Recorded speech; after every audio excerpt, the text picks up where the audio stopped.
I got to travel a lot this year. I got to get out of the country, which was really great. And you know, it would have been nice if our president, when he was young, had some intellectual fucking curiosity, and he'd gotten out of the country too. I was shocked to discover that he never even went to Canada. How's that possible? Even drunk on a bet, you make it to Canada.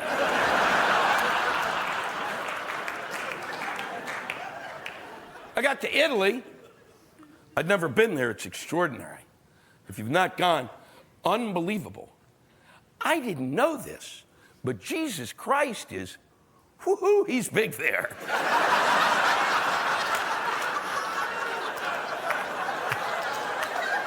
Everywhere I turn, there's Jesus, there's Jesus, there's Jesus, there's Jesus, there's Jesus.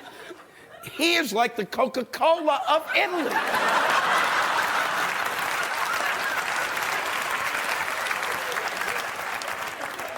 And I'm Jewish, and I have to say, after 3 weeks there, I started to think he might be the real thing. I went to New Zealand this year, and man, I know a lot of people want to go there. Let me just tell you, it's 22 hours by plane. So if you have the opportunity, don't. You don't want to be on a plane for more than 8 hours. 22 hours is like a stress test that's out of control. You're locked in there, the treadmill's going, you got wires everywhere. Where's the fucking nurse? Where's the fucking nurse?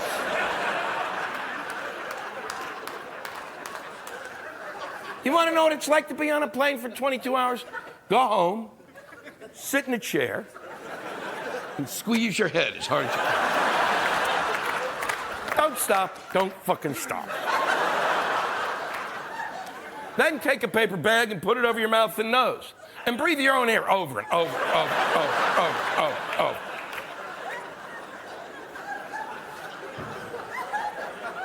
Now, they say, you know, that you should fly first class. Well, that doesn't fucking help. So the chair is comfortable. You're still squeezing the fuck out of your head. And if you're in coach, kill yourself.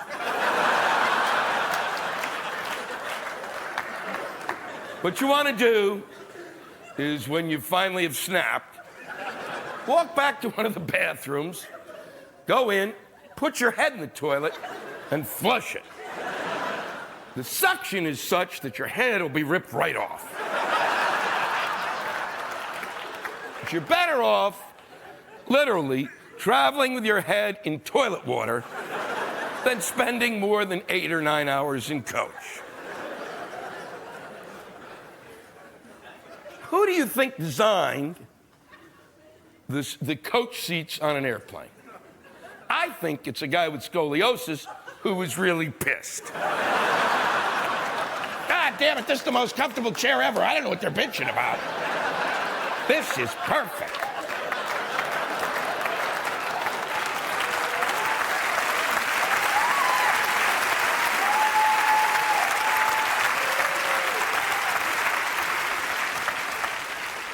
What they should do, I think, is take all the coach seats out of the planes and give everybody a 5-foot stick.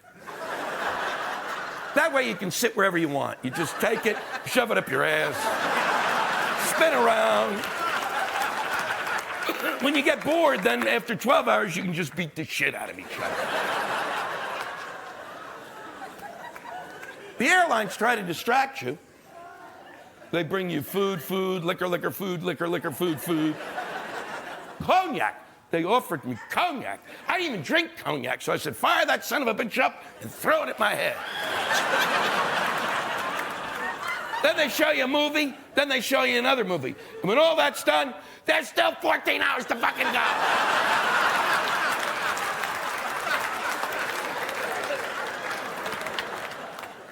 If the people of New Zealand want to be a part of our world, I believe they should hop off their islands and push them closer.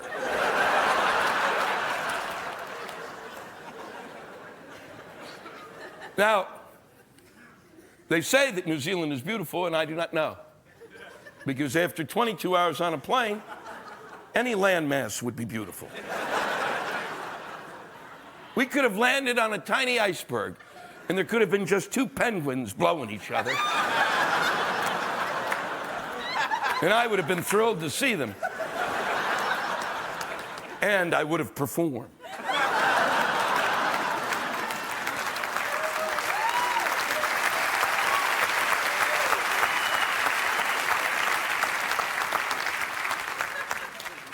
The most important part of travel is when you come home, because that's when you see your country with new eyes. I was amazed to realize that we are the only country that tells the rest of the world on a nearly constant basis that we are the greatest country on earth. And that is a little fucking obnoxious.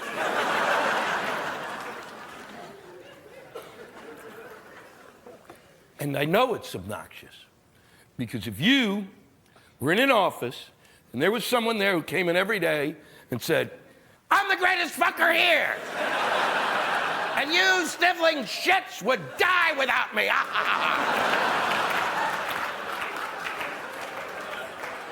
I can guarantee by the end of the week, you'd have killed him and eaten him just to try to possess his power.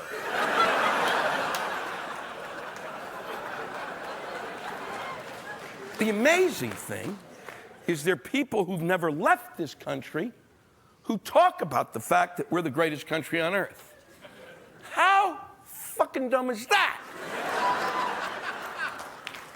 Because you don't know. If you haven't left here, you don't know. There are countries that may be giving shit away every day. Canada's one of those countries. You know what they give away? Health insurance!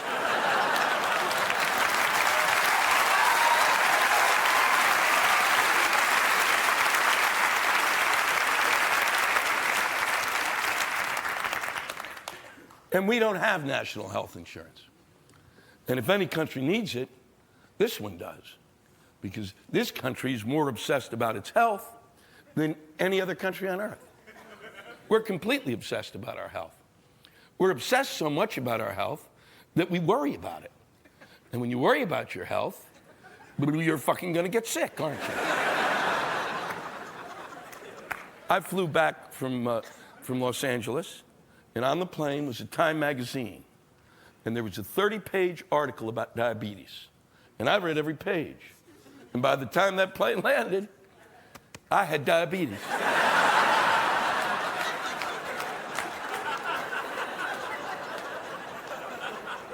And for all we study about health, we know nothing. Is milk good or bad? I rest my case.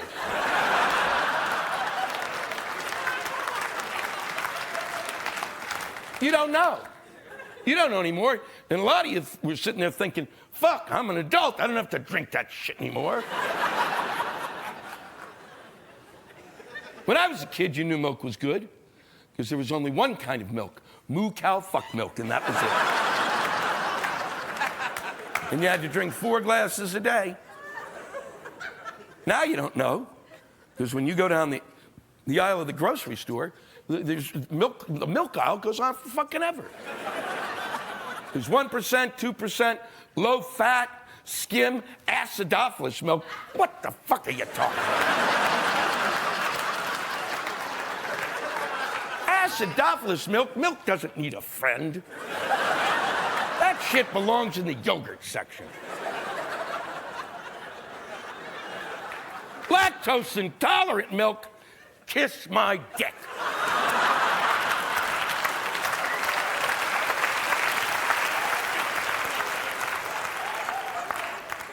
If you're lactose intolerant, you can't drink milk. So what's in the fucking carton? Get it out of there. Get it away from my milk. It is talking to my milk and making it feel bad about itself.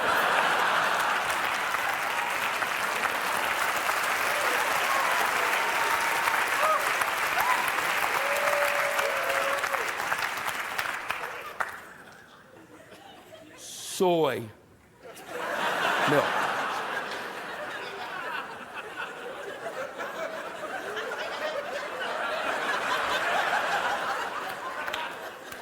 Beyond belief, I was in Los Angeles, and I ordered some coffee, and they said, would you like whole milk, skim milk, or soy milk? And my fist stopped right in his face.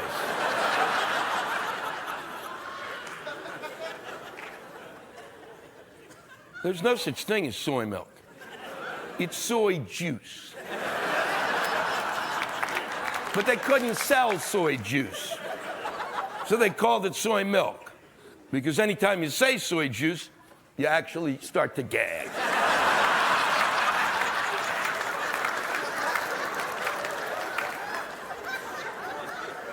And they put soy milk in with my moo cow fuck milk. And it doesn't belong there because we all know there's no soy milk because there's no soy titty, is there?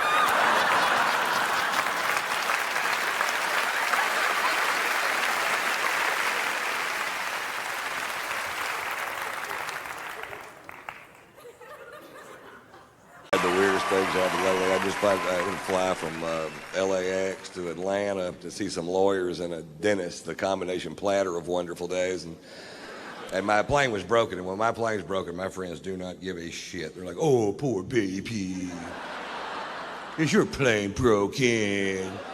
You have to take a commercial flight like every fucking buddy else. But it's not like it used to be, or either that or I'm losing touch, you know, because I'm standing in line, I got a first class ticket, and I get up to the front of the line, and there isn't anybody there. It's just a kiosk with a computer terminal, and I'm not good at computers, and I don't want to touch this thing because it's got grease and dirt, and what I can only pray to Jesus is meringue.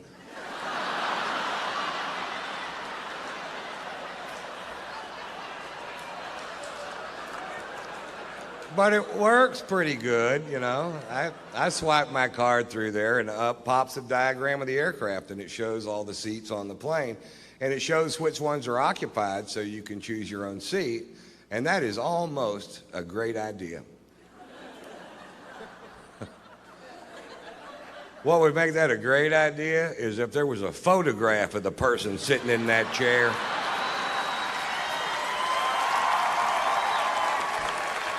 And about a 5-minute bio clip telling you a little bit about them and what their breath smells like.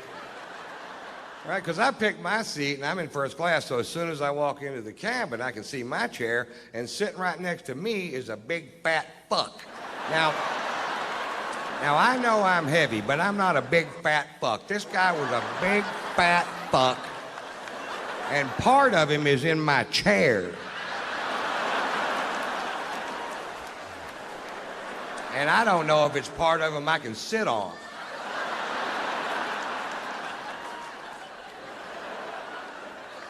Hey, I've got a little tip for the morbidly obese, and I don't mean to sound cruel, but once you get to 550 pounds, stay home and go for the record.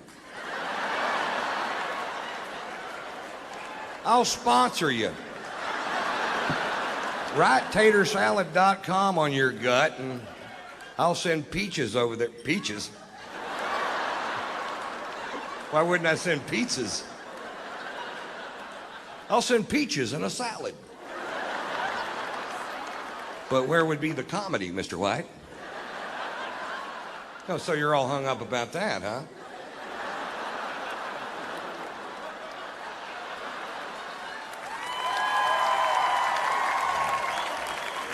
Okay, I'm just going to try to do that line right, just in case we decide to do it that way. I'll send pizzas over there.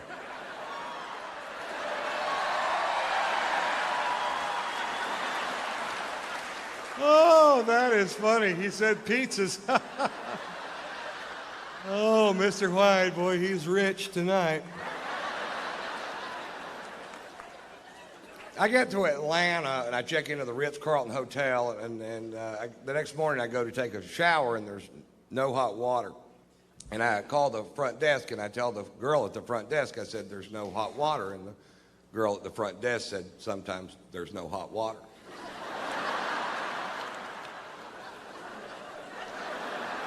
Didn't I just tell you that? I said, I've stayed in $20 a night motels where water was so hot you could cook your nuts with it. He goes, well, every once in a while, everybody will wake up at the same time, and they all take a shower at the same time, and we just run smack out of hot water. You guys didn't think about that. They thought about it at the Motel 6. But that whole concept of people wake up in the morning with shit to do got right by the Ritz-Carlton Hotel.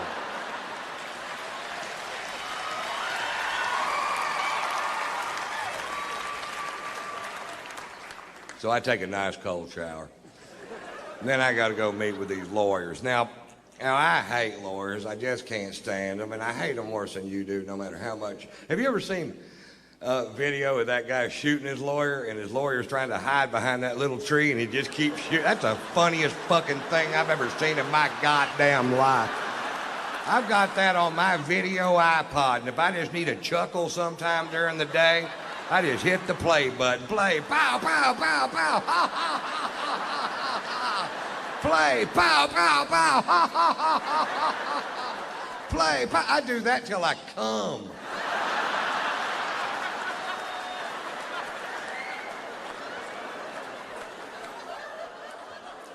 Then I got to go to the dentist. You see how my day's shaping up. Cold shower, lawyers, dentist. The trifecta of fucked up day. And I couldn't eat because of what I had to do there. So now it's 2:30 in the afternoon.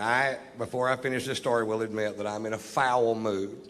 My mouth is starting to hurt, and I haven't eaten all day. And I'm going to go eat lunch at this place called the Clubhouse. It's at Atlantic Square Mall in Buckhead. And I used to eat there all the time. I live in both cities. And I pull up. Now, all this out here used to be just regular parking, but now the whole thing is valet parking. So you can't just park your car and go get some food.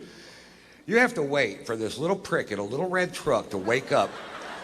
But he isn't going to wake up because he's got on headphones and mirrored sunglasses, and he's looking the other direction, watching these two girls walk down Peachtree Boulevard. And I can tell by the whole scenario that they're not going to be out of his line of sight for 20 minutes. There's nothing going to get in the way. So I'm like, fuck, do your job. And I decided, well, I'll just park the car myself. And the only space I saw was right next to his truck. And I'm going to park the car myself. And then once he sees I'm going to park the car myself, he jumps out of his truck and he gets militant. And he jumps in front of my Range Rover. And he puts his hands on the hood. And he goes, nobody parks their own car in this parking lot. I park the cars in this parking lot. Well, I rolled down my window and very politely said, get out of my fucking way.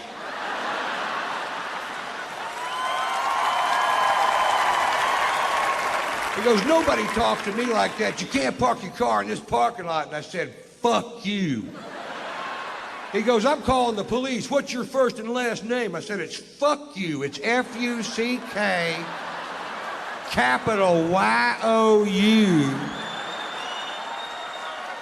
Fuck you. That's my name. He gets on his radio and calls the Dalai Lama of all parking lot attendants, who comes squealing up in his little red truck. Apparently they give them to him. He hops out of the truck like he's gonna do something. He immediately recognizes me, and you see this big, oh shit, wash over his face. He literally shoves this kid out of the way and starts apologizing. He said, Mr. White, I am sorry. I said, listen, this kid's not doing his job. He's an insolent little piece of shit, and he needs to have his ass reamed. He goes, Mr. White, he's going to have his ass reamed by me and my boss's boss. And I was like, well, I had no idea the chain of command went that deep in the parking lot.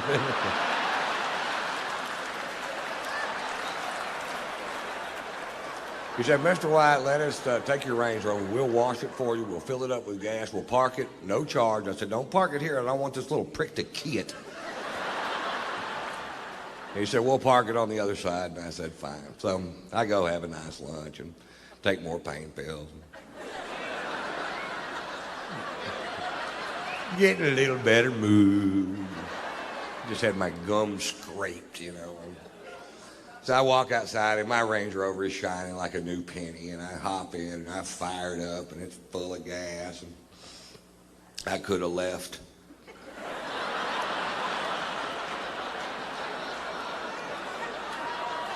But instead, I drove back over there where that kid was. I rolled down my window, and he rolled down his window, and I went, "How'd that work out for you? Pretty good?"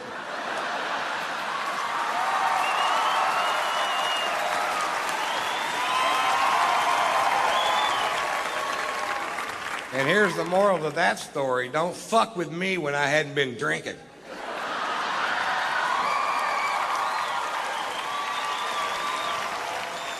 Pulitzer Prize-winning author Norman Mailer died last year at the age of 84 years old. For the last 60 years of this man's life, he drank to excess every day. He was married 6 times. He smoked pot. He stabbed his second wife. And I've never read one of his books, but I got to tell you, I'm a huge fan.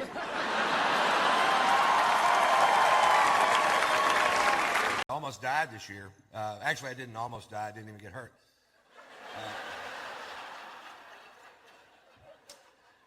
I was in a near-miss plane crash. We were making a movie, and I was flying from Flagstaff, Arizona to Phoenix, Arizona, because my manager doesn't own a Globe.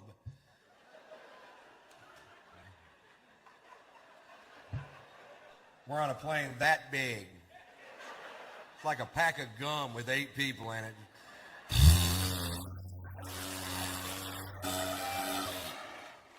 And what happened was we took off from the Flagstaff Airport Hair Care and Tire Center there.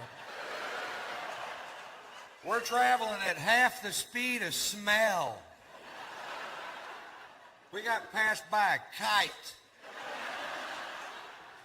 There was a goose behind us, and the pilot was screaming, "Go around!"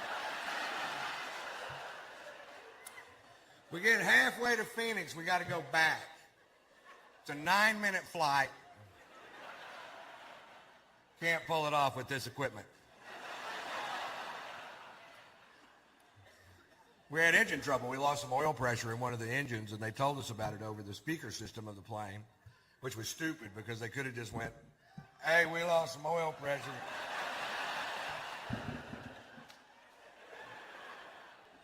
Heard you. Sure did. It was weird. Everybody on the plane was nervous, but I'd been drinking since lunch. I was like, "Take it down. I don't give a shit."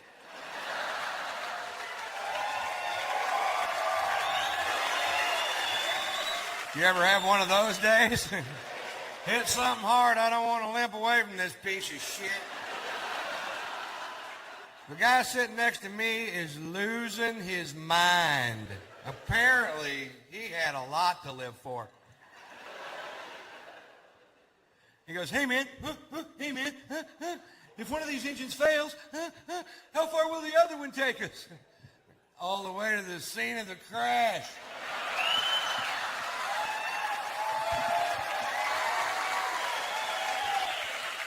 Which is pretty handy because that's where we're headed. I bet we beat the paramedics there by a half hour. We're hauling ass.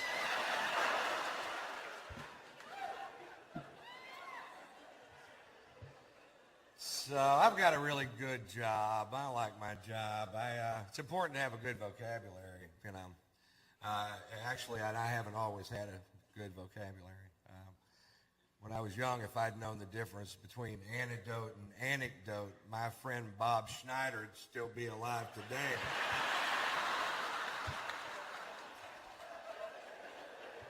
He got bit by a copperhead. I'm reading him humorous stories out of Reader's Digest.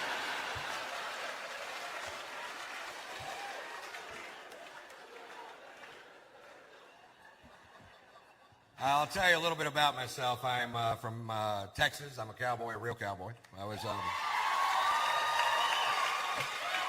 a bronc rider for 6 years of my life, and it's affected me. Now when I have sex, my arm goes like this. Seems to be some dispute between the wife and I whether or not I'm staying on that full 8 seconds.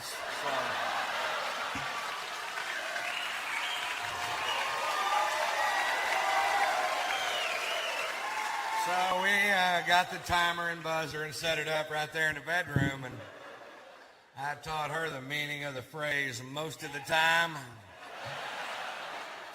Would have been all the time, but she won't let me tie that rope around her waist anymore. She hates it when I spur her out of the chutes.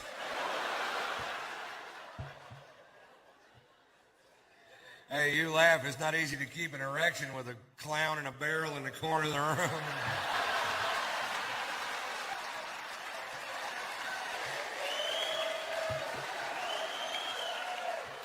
Is it, sir? You got to focus. I'm probably not a typical Texan in that I don't hunt. I fish, but I don't hunt. And not because I think it might somehow be more holy to eat meat that's been bludgeoned to death by somebody else. That's not it. It's really early in the morning. It's really cold outside, and I don't want to go. My cousin Ray, on the other hand, thinks killing a deer with a deer rifle is magic in the forest. I'd like to do for you now my impression of my cousin Ray after the big kill.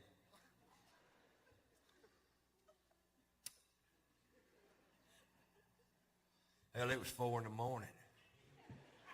22 degrees outside. Of course, you weren't there. Pussy.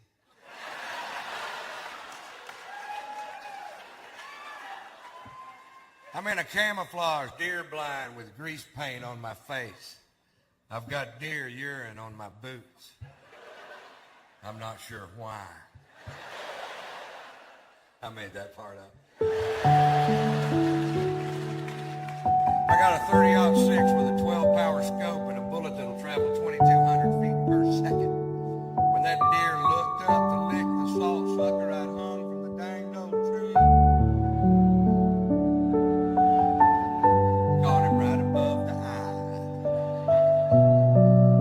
Yeah, well, I hit one with a van. Going 55 miles an hour with the headlights on and the horn blowing. Woo, that's an elusive little creature. If you ever miss one, it's because the bullet's moving too fast. Slow the bullet down to 55 miles an hour, put some headlights and a little horn on it. The deer will actually jump in front of the bullet.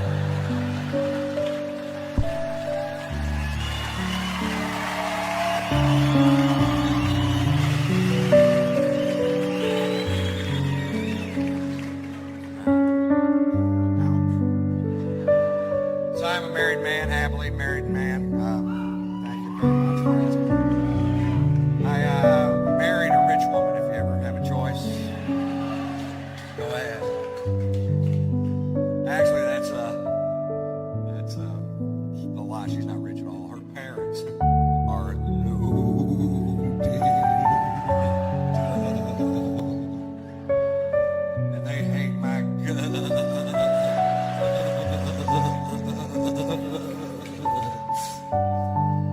Waiting for them to die.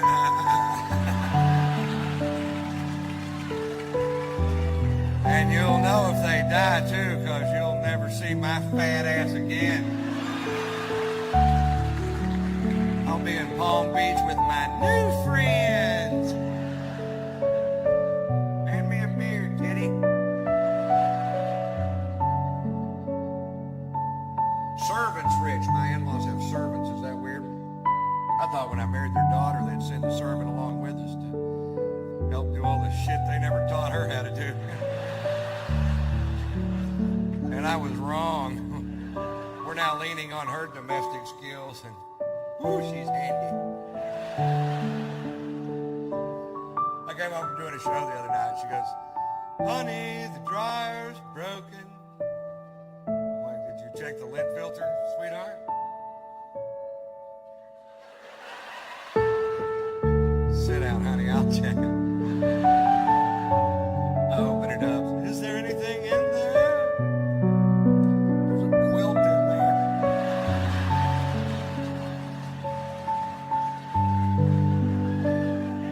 Look, you made a sofa cushion. I hear a lot of this. I hear a lot of, Ron, you're a pretty good sized old boy. But I guess a little woman's a good cook.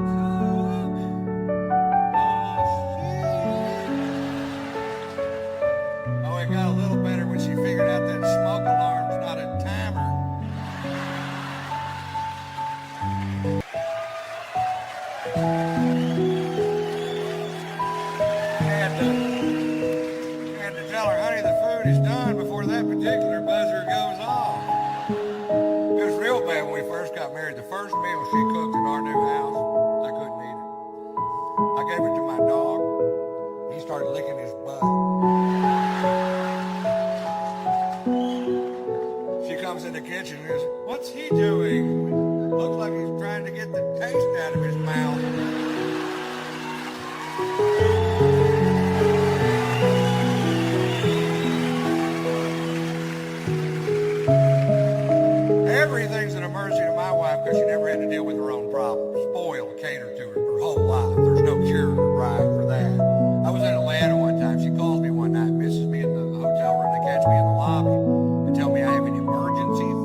I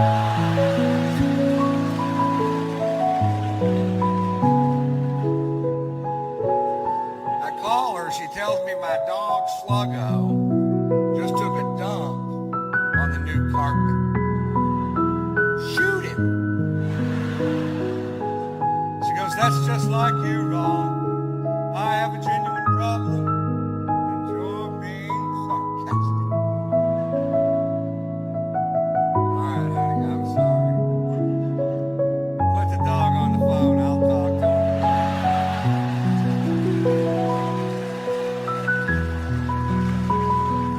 What do you want me to do? I'm in Georgia. I can't pick up the turd.